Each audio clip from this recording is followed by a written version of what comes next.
Hi guys, magluto tayo dito. Kamote tops.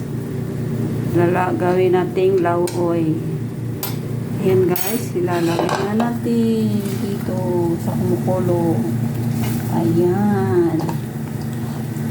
Nakakamiss ng pagkain Pilipinas kaya dito ginulay ko yung kamuting tops ko sa labas. Kamuting bagin ko, ginulay ko siya guys. Kasi namimiss yung kumain ng mga ganitong style. Maasim-asim. Yan. Mga seconds lang yan. Okay na yan. Pwede na.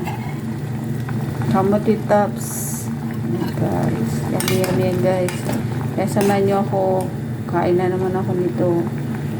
Sarap yan guys. Nakakamiss ang pagkain Pilipinas. Konting kulo-kulo lang yan. Pwede na haluin. Ayan. So, yan lang guys. Salamat sa panonood.